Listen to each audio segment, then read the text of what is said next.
அனைவருக்கும் வணக்கம். Advanced Tamil quantum thermodynamic energy harvesting system. இதில் அணு சிதைவின் மூலமாக மின்சாரத்தை எடுக்கிறது பற்றி நம்ம பேசிகிட்டே இருக்கிறோம். அணு 3 செயல்பாடுகளை அடிப்படையாக கொண்டது: அணு பிளவு, அணு சேர்க்கை மற்றும் அணு சிதைவு. அணு பிளவுக்கு செலவு அதிகமாகும், அணு சேர்க்கைக்கும் செலவு அதிகமாகும். ஆனால் அணு சிதைவுக்கு செலவே கிடையாது. இதில் என்ன ஆச்சரியம்னு கேட்டிங்கன்னா, பாருங்கள், இது இந்த இந்த பச்சை விளக்கு வச்சுருக்கேன், பச்சை எல்இடி டீரோசெல், சைனா தயாரிப்பு டீரோசெல் ஜெல் தொழில்நுட்பம். ஏன் திருப்பி ஜெல் தொழில்நுட்பம்னு சொல்கிறேன்னு கேட்டிங்கன்னா, இதில் 2 வகையான ஐசோட்டோப் உள்ள கலந்துருக்கு. ஒன்று 100 வருஷமாக பயன்படுத்திட்டு வரக்கூடிய கிராஃபைட்டுங்கிற ஒரு தனிமம் இருக்குது. அதேபோக பொட்டாசியம் என்கிற தனிமம் இருக்குது. 2வது, இதனுடைய புறக்கட்டமைப்பு இரும்பால் செய்யப்பட்டிருக்கு, ரொம்ப கடுமையாக இருக்குது. நான் இந்த டீரோசெல்லை கடந்த ஒரு 3-4 மாதமாக ஆய்வு செய்து வருகிறேன். நான் பல்வேறு வகையான தனிமங்களை ஆய்வு செய்கின்ற பொழுது கடைசியாக கிராஃபைட்டு, அலுமினியம், துத்தநாக தகடு, இந்த 3க்குள்ளே ஏதோ ஒரு பெரிய தொடர்பு இருக்கிறது அப்படின்னு ஆராய்ச்சி பண்ணுகின்ற போது தான் இந்த பொட்டாசியம் கேவை பற்றி நான் ஆராய்ச்சி பண்ணேன்.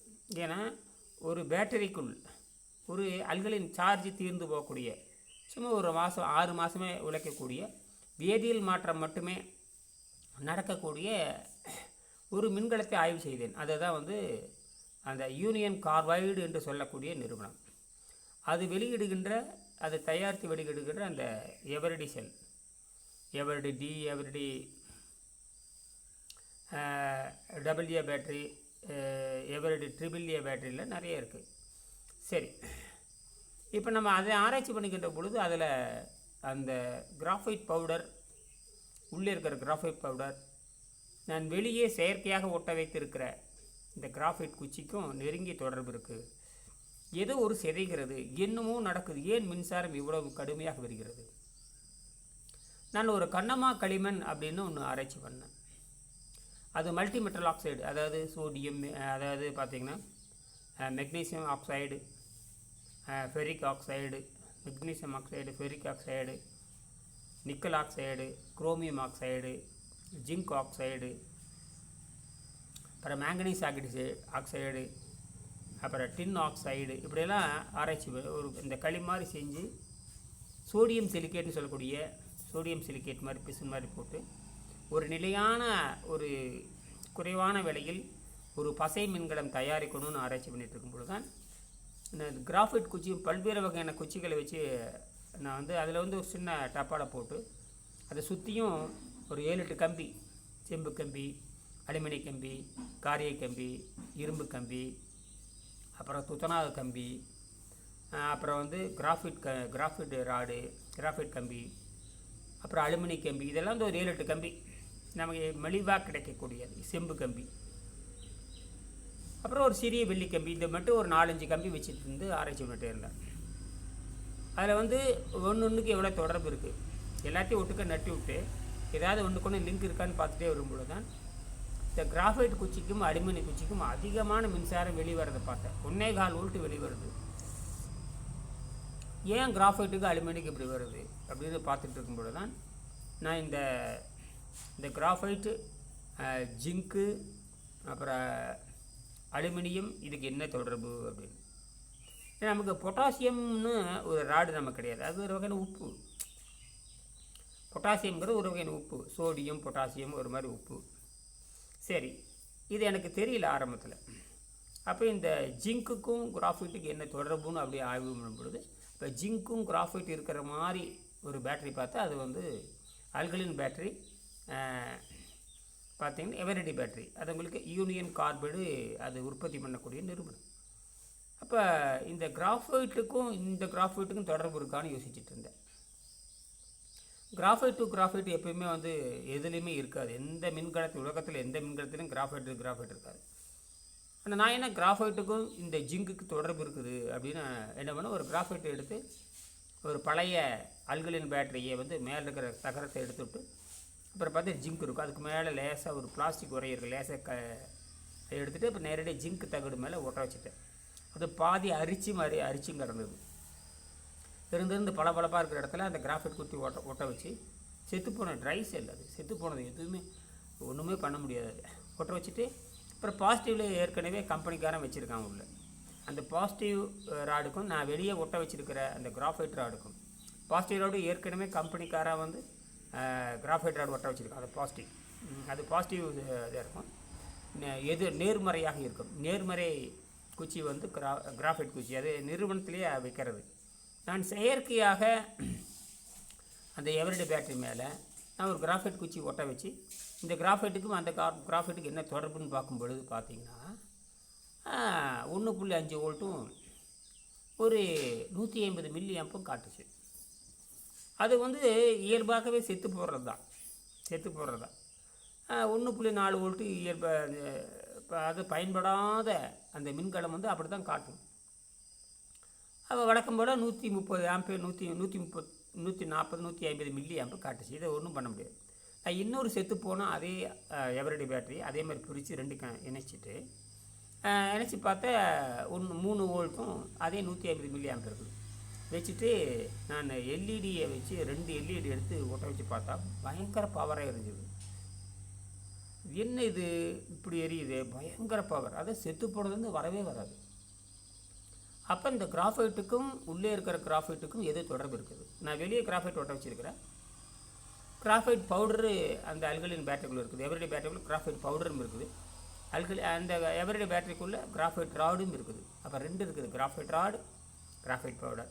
அப்புறம் ஒரு வழக்கம் போல் மேங்கனீஸு, அப்புறம் அமோனியம் குளோரைடெல்லாம் கலந்துருக்காங்க. அதெல்லாம் நமக்கு பிரச்சனை இல்லை. இந்த கிராஃபைட்டுக்கும் வெளியே கிராஃபைட்டுக்கு என்ன தொடர்பு அப்படின்னு படிக்கும்போது தான் கிராஃபைட் என்பது இந்த இயற்கையான சிதைவு இருக்கிறது. அப்போ இயற்கையான சிதைவுனா எப்படி யுரேனியம் சிதைகிறது அதே போல் இதுவும் சிதைந்து கொண்டிருக்கிறது அப்படிங்கிறது. அது பிளவுபடுறதுக்கு பயங்கரமாக செலவு பண்ணுவாங்க. ஆனால் இது இயற்கையாக சிதைஞ்சு கொண்டிருக்கிறது. இந்த பீட்டா டிகே, அல்ஃபா பீட்டா அப்படின்னு சொல்கிற மாதிரி இந்த பீட்டா டிகேங்கிற நேச்சுரல் சிதைந்து கொண்டிருக்கிறதுன்னு நான் உறுதிப்படுத்தினேன். அப்போ வந்து சரி அதை அப்படியே தொடர்ந்து எரியுமான்னு பார்த்தா 30 நாள் இருந்துச்சு. 30 நாள் 2 எல்இடி எரியணும்னா 30 ஆம்பியர் வேணும். அப்படின்னா ஒரு செல் செத்துப்போன செல். அப்போ செத்துப்போன செல் என்ன பண்ணுதுன்னு கேட்டிங்கன்னா இந்த பீட்டா டிகே உள்ளே போய் காற்று இருக்கிற நைட்ரஜன் 14 உள்ளே எடுத்துகிட்டு உள்ளே இருக்கிற கார்பன் 14 சிதைக்கின்ற போது 2க்குமே அந்த ஒரு பொருத்தம் ஏற்படுகிறது. வெளியே இருக்கிற நைட்ரஜன் வந்து நைட்ரஜன் 14 வந்து நிலையாக நிற்காது, உள்ளே இருக்கிற கார்பன் 14 நிலையாக நிற்காது. அப்புறம் போராடிட்டே இருக்கிறப்ப வெளியே இருக்கிற நைட்ரஜன் உள்ளே போகுது, உள்ளே இருக்கிற கார்பன் 14 வெளியே வருது. இது தொடர்ந்து இடமாறிட்டே இருக்கும். நைட்ரஜன் உள்ளே போச்சுன்னா மீண்டும் வெளியே வர பார்க்கணும், வெளியே வந்துச்சுன்னா மீண்டும் உள்ள இப்படியே நிலையற்று இருக்கிறனால மின்சார உற்பத்தி ஆகிட்டே இருக்குது. மின்சாரம் உற்பத்திங்கிறத விட ஃபோட்டான் ரிலீஸ் ஆகிட்டே இருக்குது. இதுதான் அடிப்படை.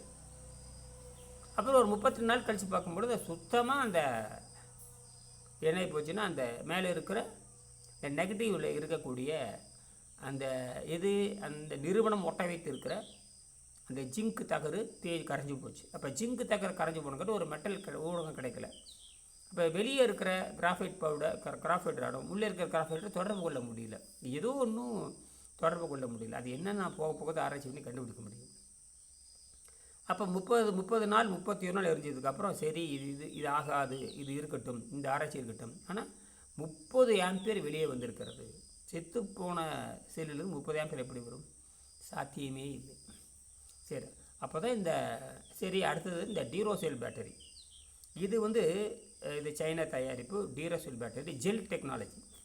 இந்த ஜெல் டெக்னாலஜினா பாசிட்டிவில் பார்த்தீங்கன்னா அந்த பொட்டாசியம் ஹைட்ராக்சைடு, ஜிங்க்கு, பசை இது கலந்தது தான் அந்த பாசிட்டிவ் முனையாக வரும். இது சாதாரண யூனியன் கார்பன் பார்த்தீங்கன்னா பாசிட்டிவ் வந்து கிராஃபைட் ராடு தான் இருக்கும். ஆனால் இந்த ஜெல் தொழில்நுட்பத்தில் வந்து பாசிட்டிவ் சைடு வந்து இந்த பேஸ்ட்டு தான், இந்த ஜிங்க் பேஸ்ட். இதில் ஒரு சின்ன கம்பி மேலே போய் பாசிட்டிவாக இருக்கும். சரி, அது இருக்கட்டும். இப்போ 2 பீட்டா டிகே நடக்குது. Dual beta decay, double beta டிகேன்னு சொல்லலாம். இந்த டபுள் பீட்டா டிகே இதில் நடக்குது. சரி, இதில் என்னென்ன கலந்துருக்குது? குறிப்பாக பொட்டாசியம் K40. பொட்டாசியம்னாவே அதுக்குள்ளே K40 potassium K39 potassium K40 உள்ளே மறைஞ்சிருக்கும், அது கண்ணுக்கு தெரியாது. அது வந்து 1.2 பில்லியன் ஆண்டுகள் சிதைஞ்சு வெளியே இந்த ஃபோட்டானை உமிழ்ந்துகிட்டே இருக்கும். அதே போல் உள்ளே கிராஃபைட் பவுடரும் இருக்கிறது, நல்லா புரிஞ்சுக்கணும். கிராஃபைட் பவுடரும் இருக்கிறது, பொட்டாசியமும் இருக்கிறது. பொட்டாசியத்துக்குள்ளே K39 K40 இருக்கும். இந்த K40 தான் செறிஞ்சிக்கிட்டே இருக்கும், புரியுதுங்களா? அப்போ நமக்கு 2 விஷயம் வந்துருச்சு. உள்ளே கிராஃபைட் பவுடர் இருக்குது, அது செறிஞ்சிக்கிட்டே இருக்கும். அது போக பொட்டாசியம் இருக்குது, அது செறிஞ்சிக்கிட்டே இருக்கும். இந்த ரெண்டும் சேருகின்ற பொழுது நீடித்த நாள் வருவதற்கான வாய்ப்பு இருக்குது. பார்த்தீங்கன்னா இந்த உலோகம் மெட்டல் உலகம் புதுசு மாதிரி இருக்குண்ணா. நான் 60 நாளைக்கு முன்னாடி என்ன போட்டனோ அந்த பேட்டரி எந்த சிறையும் இல்லாமல் அப்படியே இருக்குது. இது பார்த்திங்கன்னா இப்போ நான் இந்த இது வந்து கிட்டத்தட்ட இன்றைக்கி 59 நாள், 60 நாள் ஆக போகுது. 60 நாளாக ஆரம்பத்தில் 3 வோல்ட்டு காட்டுச்சு, அப்புறம் 2 வோல்ட்டு காட்டுச்சு, இப்போ 2.2 வோல்ட்டில் இது எரிஞ்சிக்கிட்டே இருக்குது. இதில் என்ன அதிசயம்னு கேட்டிங்கன்னா இன்றைக்கி 59 நாள், அதாவது மார்ச் 22ஆம் தேதி போட்டேன், மார்ச் 22. இப்போ ஏப்ரல் முழுசாக இன்றைக்கி மே 19, இன்றைக்கி மே 19 நினைக்கிறேன். இது இதில் 20 நாள் வச்சுக்கலாம். இதில் 20 நாள், அதில் ஒரு 30 நாள், அதில் ஒரு 31 நாள், 50, 51, 58, 59 நாள். 59 நாள். ஒரு முதல் 30 நாள் உங்களுக்கு கிட்டத்தட்ட 2.9 வோல்ட்டு காமிச்சிட்டு இருந்தது.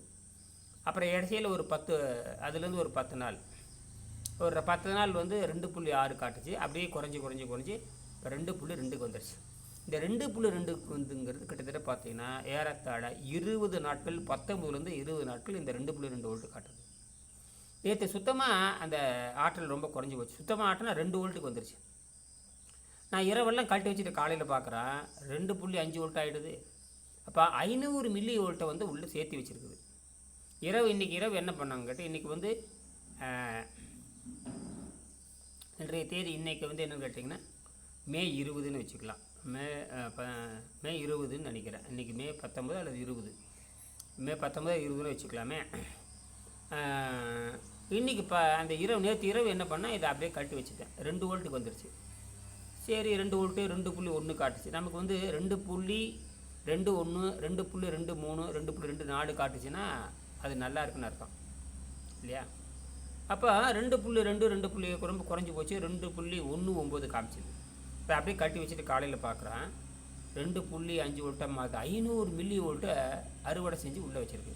இப்போ பாருங்கள் நல்லா எரியுது. சுற்றி எனக்கு சூரிய வெளிச்சம் இருக்குனால உங்களுக்கு இப்படி தெரியுது. இப்போ நான் நிறைய செய்ய போகிறேன். அப்போ டபுள் டிகே, அதனால தான் பானு நானோ நியூக்ளியர் பிளான்ட்டுன்னு பேர் வச்சது. நியூக்ளியர் பிளான்ட்டுனா நீங்கள் வந்து ரஷ்யாவில் இருக்கிற செர்னோபில், ஜப்பானில் இருக்கிற புகுஷிமா, தமிழ்நாட்டில் இருக்கிற கூடங்குளம் அணு நிலையம், சென்னைக்கு பக்கத்தில் இருக்கிற கல்பாக்கம் அணு நிலையம் கிடையாது. அது அணுவை பிளக்கிறதுனால ஏற்படுகிறது. இது தானாக அணுவை சிதைக்கிறது. இப்போ நான் தொடர்ந்து ஆராய்ச்சி பண்ணுறேன். 60 நாள் நிறைவு செய்ய போகிறேன். பாருங்கள், இப்போ சூரிய வெளிச்சம் பயங்கரமாக இருக்குது, அதனால் உங்களுக்கு வெளிச்சம் தெரியல. இது பாருங்கள், இது பார்த்திங்கன்னா ஏறத்தாழ 25 நாட்களாக எரிந்து கொண்டு இருக்கிறது. 2.6 வோல்ட். இது வந்து புதுசு. இது வந்து புதுசு. இந்த புதுசாக இருக்கிறனால இந்த வேதியியல் மாற்றத்தை தடை செஞ்சுட்டு வெளியே இருக்கிற நைட்ரஜன் 14, உள்ளே இருக்கிற கார்பன் 14 ரெண்டும் தொடர்பு செஞ்சு உள்ளே வேதியியல் மாற்றத்தை தடை செய்து அந்த சிதைவில் மட்டுமே வாழ்ந்து கொண்டு இருக்கிறது நான் ஓரளவுக்கு புரிஞ்சுருக்கேன். இதுவும் அப்படித்தான். இது நமக்கு இதுதான் முக்கியம். அந்த செத்துப்போன ஒன்றுக்குமே ஆகாது, 6 நாளே எதுவுமே செய்ய முடியாது. எந்த விஞ்ஞானி நாடு உள்ளே இருக்கிற மின்சாரத்தை எடுக்க முடியாது. ஆனால் நான் என்ன பண்ணிருக்கேன்னு கேட்டீங்கன்னா, இயற்கையாக இருக்கிற ஏழைகளுக்காகவே இயற்கை நமக்கு கொடுத்துருக்குது. ஆக இனிமேல் பணக்காரத்தன்மையே இல்லை. இது வந்து உணவில்லாமல் வாழும் கலை யோக முறை உலகெங்கும் கொண்டு போவதற்காக இயற்கை நமக்கு கொடுத்த இந்த இயற்கை சிதைவு. இந்த மாதிரி இப்போ பார்த்தீங்கன்னா இது வந்து ஒரு 20 கிராம் எடை உள்ள 2 மின்கலம் இருக்குது. இப்போ 20 கிராம் 40 கிராம், 40 கிராமிலிருந்து நமக்கு 1 ஆம்பியர் கொண்டு வரலாம். இதுவே வந்து 20 மடங்காக கொண்டு போனால் என்ன வரலான்னு கணக்கு போட்டுக்குங்க. கிட்டத்தட்ட பார்த்திங்கன்னா நாம் வந்து 20 கிலோ அளவில் கொண்டு வந்து கிராஃபைட் குச்சி கனமாக போட்டோம்னா வந்து ஒரு நாளைக்கு 72 யூனிட், அதாவது 72,000 வாட்ஸ் வெளியே எடுக்கலாம். ஒரு மணிக்கு 3 வாட்ஸ் வெளியே எடுக்கலாம். 3000 வாட்ஸ், ஒரு மணிக்கு 3000 வாட்ஸ். அதாவது நம்ம இந்திய கணக்கில் யூனிட், ஒரு யூனிட்டுங்கிறது 1000 வாட்ஸ். 3 யூனிட்டுக்கு 3000 வாட்ஸ் வெளியே எடுக்கலாம். ஏன்னா இது ரெண்டும் ஒன்று தான். நமக்கு வந்து நைட்ரஜன் 14 உள்ளே போகுது, நைட்ரஜன் 14 உள்ளே போகுது, கார்பன் C14 செதையுது. ரெண்டுக்கு இடையில ஒரு இடைவெளி இருக்குது. எப்பவுமே கிராஃபைட்டுக்குள்ளே அந்த இடைவெளி வந்துக்கிட்டே இருக்கும். அந்த 14 வெளியே போயிட்டே இருக்குது, C14 வெளியே போயிட்டே இருக்க, அந்த இடத்துல ஒரு இடைவெளி உண்டாகும். அந்த இடைவெளியை நிரப்புவதற்கு வெளியே இருக்கிற காற்றில் இருக்கிற அந்த நைட்ரஜன் 14 உள்ளே வந்து உட்காந்துக்கும். இதுக்கு தான் நைட்ரஜன் வேக்கன்சி கேப், அவங்க NV கேப், நைட்ரஜன் வேக்கன்சி கேப்பும்பாங்க. அல்லது டைமண்ட் வேக்கன்சி கேப்புன்னு சொல்லுவாங்க. டைமண்ட் வைரம் தான். Graphite is a diamond, graphite is a like A diamond. ஏன்னா கிராஃபைட்டுங்கிறது ஒரு அறுகோண வடிவம் உடையது, டைமண்ட்ங்கிறது ஒரு கனசதுர வடிவம் உடையது விஞ்ஞானிகள் சொல்கிறாங்க. ஆனால் கிராஃபைட் வந்து அறுகோண வடிவம் உடையது, 3D 3D எஃபெக்ட் உடையது. கிராஃபைட்லேருந்து இன்னொரு பிரிவு தான் கிராஃபின்.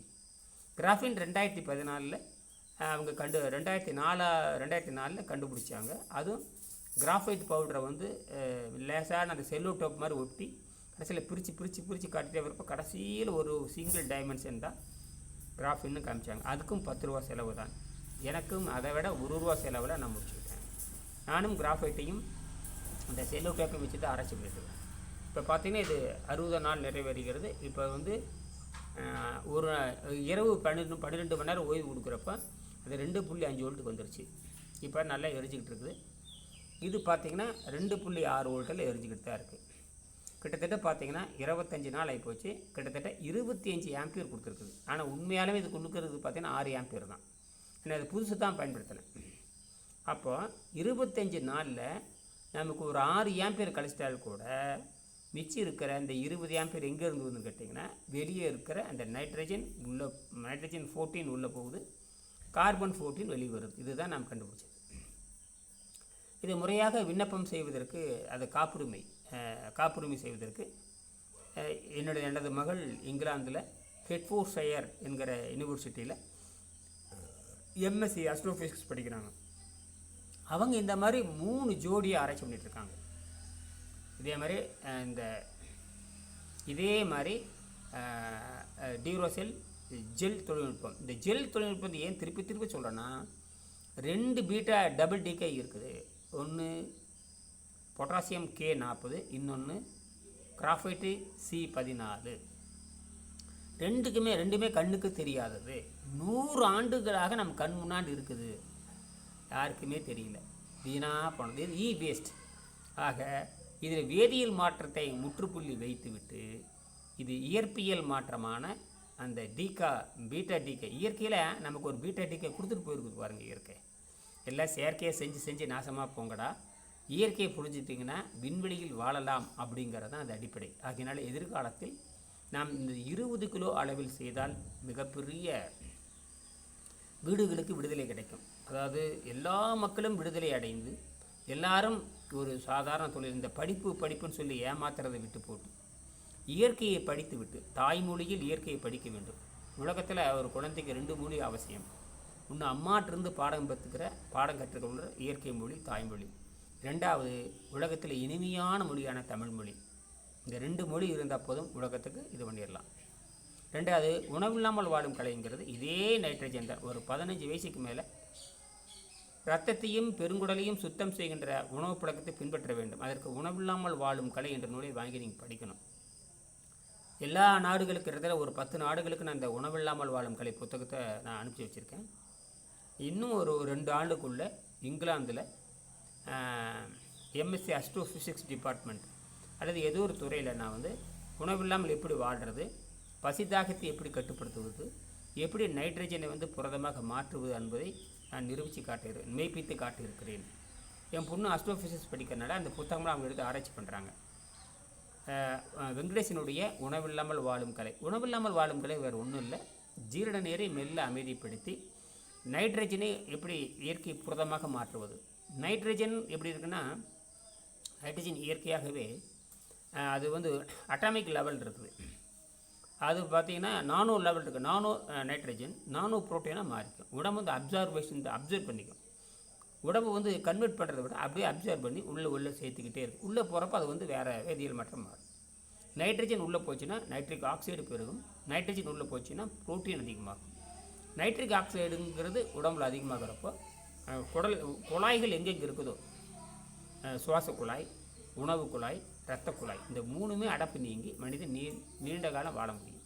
ஆகினால எதிர்காலத்தில் இந்த Bhanu nano nuclear plant, Bhanu nano double decay plant, Bhanu nano double beta decay plant, Bhanu nano double beta decay plant, இதுதான் வெற்றியடையும். நன்றி.